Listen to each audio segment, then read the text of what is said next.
I'm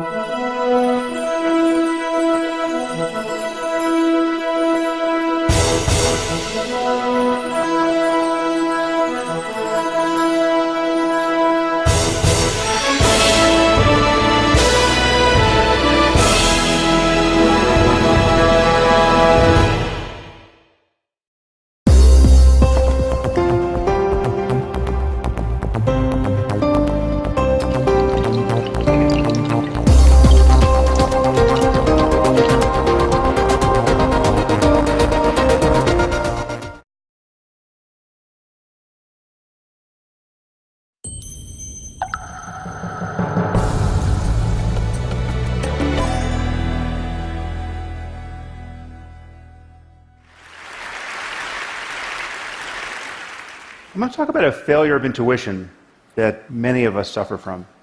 It's really a failure to detect a certain kind of danger. I'm going to describe a scenario that I think is both terrifying and likely to occur. And that's not a good combination, as it turns out. And yet, rather than be scared, most of you will feel that what I'm talking about is kind of cool. I'm going to describe how the gains we make in artificial intelligence could ultimately destroy us. And in fact, I think it's very difficult to see how they won't destroy us or inspire us to destroy ourselves. And yet, if you're anything like me, you'll find that it's fun to think about these things. And that response is part of the problem. Okay, that response should worry you. If I were to convince you in this talk that we were likely to suffer a global famine, either because of climate change or some other catastrophe, and that your grandchildren or their grandchildren are very likely to live like this, you wouldn't think, interesting, I like this TED Talk. Okay. Famine isn't fun. Death by science fiction, on the other hand, is fun. And one of the things that worries me most about the development of AI at this point is that we seem unable to marshal an appropriate emotional response to the dangers that lie ahead. Okay, I'm unable to marshal this response, and I'm giving this talk. It's as though we stand before two doors. Behind door number one, we stop making progress in building intelligent machines. Our computer hardware and software just stops getting better for some reason. Now take a moment to consider why this might happen. I mean, given how valuable intelligence and automation are, we will continue to improve our technology if we are at all able to. What could stop us from doing this? A full-scale nuclear war? A global pandemic? An asteroid impact? Justin Bieber becoming president of the United States?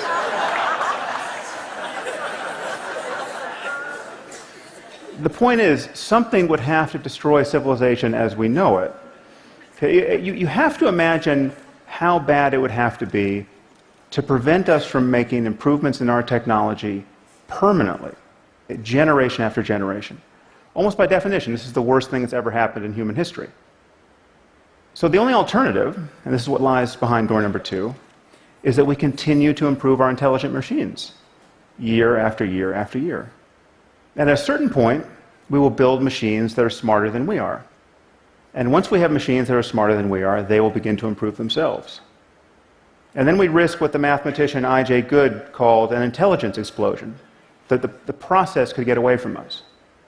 Now, this is often caricatured, as I have here, as a fear that armies of malicious robots will attack us. But that isn't the most likely scenario. It's not that our machines will become spontaneously malevolent. The concern is really that we will build machines that are so much more competent than we are that the slightest divergence between their goals and our own could destroy us. Just think about how we relate to ants. Okay, we don't hate them.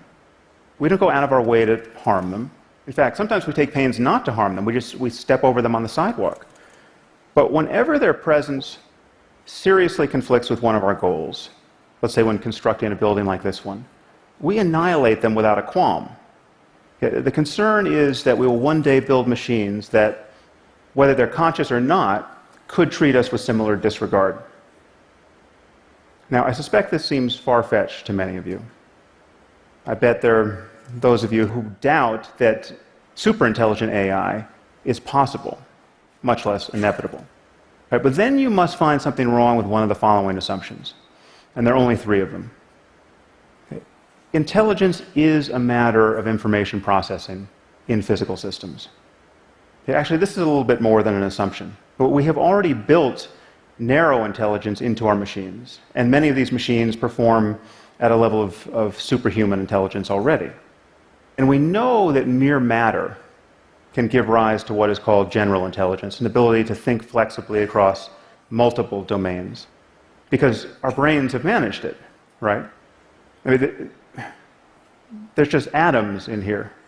And as long as we continue to build systems of atoms that display more and more intelligent behavior, we will eventually, unless we are interrupted, we will eventually build general intelligence into our machines. It's crucial to realize that the rate of progress doesn't matter. Any progress is enough to get us into the end zone. We don't need Moore's law to continue. We don't need exponential progress. We just need to keep going. The second assumption is that we will keep going. We will continue to improve our intelligent machines. And given the value of intelligence, intelligence is either the source of everything we value, or we need it to safeguard everything we value. It is our most valuable resource. So we want to do this. I mean, we have problems that we desperately need to solve. We want to cure diseases like Alzheimer's and cancer. We want to understand economic systems. We want to improve our climate science. So we will do this if we can. The train is already out of the station, and there's no brake to pull.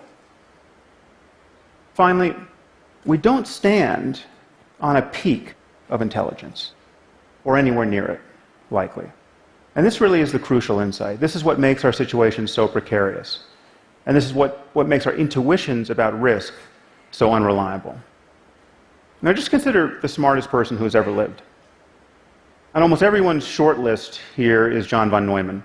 I mean, the impression that von Neumann made on the people around him, and this included the greatest mathematicians and physicists of his time, is fairly well documented.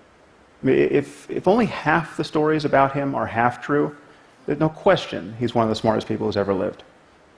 So consider the spectrum of intelligence. Okay, we have John von Neumann, and then we have you and me, and then we have a chicken. Sorry, a chicken. There's no reason for me to make this talk more depressing than it needs to be. It seems overwhelmingly likely, however, that the spectrum of intelligence extends much further than we currently conceive. And if we build machines that are more intelligent than we are, they will very likely explore this spectrum in ways that we can't imagine, and exceed us in ways that we can't imagine. And it's important to recognize that this is true by virtue of speed alone, right? So imagine we just built a superintelligent AI, right, that was no smarter than your average team of researchers at Stanford or at MIT. Well, electronic circuits function about 1 million times faster than biochemical ones. Okay, so this machine should think about 1 million times faster than the minds that built it. So you set it running for a week, and it will perform 20,000 years of human-level intellectual work, week after week after week. How could we even understand, much less constrain, a mind making this sort of progress? The other thing that's worrying, frankly, is that imagine the best-case scenario. So imagine we hit upon a design of superintelligent AI that has no safety concerns. We have the perfect design the first time around. It's as though we've been handed an oracle that behaves exactly as intended. Well, this machine would be the perfect labor-saving device. It can design the machine, that can build the machine, that can do any physical work, powered by sunlight, more or less for the cost of raw materials. Okay, so we're talking about the end of human drudgery. We're also talking about the end of most intellectual work. So what would apes like ourselves do in this circumstance? Well, we'd be free to play frisbee and give each other massages, add some LSD and some questionable wardrobe choices, and the whole world could be like Burning Man. Okay. Now, that might sound pretty good, but ask yourself, what would happen under our current economic and political order? Okay, it seems likely that we would witness a level of wealth inequality and unemployment that we have never seen before, absent a willingness to immediately put this new wealth to the service of all humanity.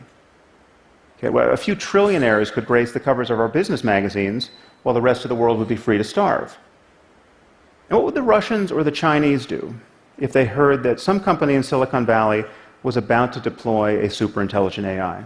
This machine would be capable of waging war, right, whether terrestrial or cyber, with unprecedented power. This is a winner-take-all scenario. To be 6 months ahead of the competition here is to be 500,000 years ahead at a minimum. Okay, so it seems that even mere rumors of this kind of breakthrough could cause our species to go berserk.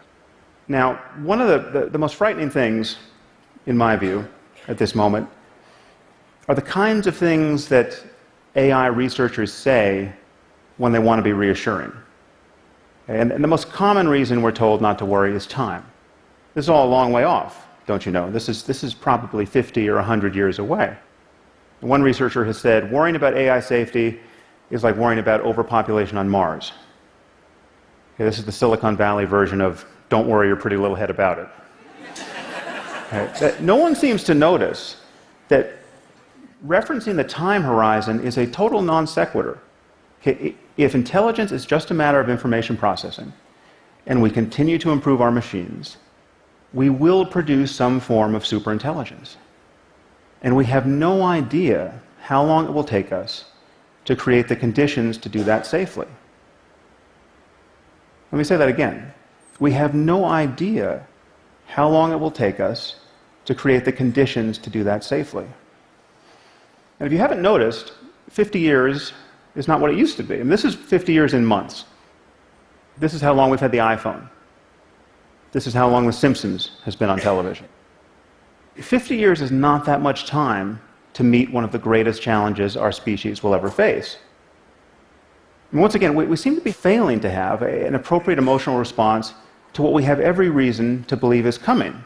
The computer scientist Stuart Russell has a nice analogy here. He said, imagine that we received a message from an alien civilization, which read, "People of Earth, we will arrive on your planet in 50 years. Get ready." And now we're just counting down the months until the mothership lands. Okay. We would feel a little more urgency than we do. Another reason we're told not to worry is that these machines can't help but share our values because they will be literally extensions of ourselves. They'll be grafted onto our brains and will essentially become their limbic systems. Well, take a moment to consider that the safest and only prudent path forward recommended is to implant this technology directly into our brains. Now, this may in fact be the safest and only prudent path forward, but usually one's safety concerns about a technology have to be pretty much worked out before you stick it inside your head. Okay. The deeper problem is that building superintelligent AI on its own seems likely to be easier than building superintelligent AI and having a completed neuroscience that allows us to seamlessly integrate our minds with it.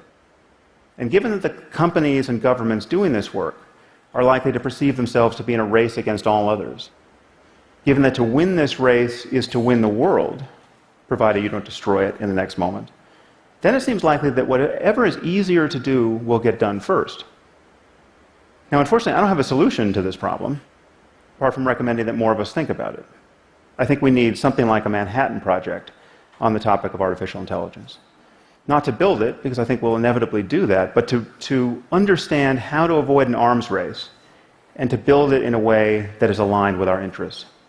When you're talking about superintelligent AI that can make changes to itself, it seems that we only have one chance to get the initial conditions right. And even then, we will need to absorb the economic and political consequences of getting them right. But the moment we admit that information processing is the source of intelligence, that some appropriate computational system is what the basis of intelligence is, and we admit that we will improve these systems continuously, and we admit that the horizon of cognition very likely far exceeds what we currently know, then we have to admit that we're in the process of building some sort of God. now would be a good time to make sure it's a God we can live with. Thank you very much.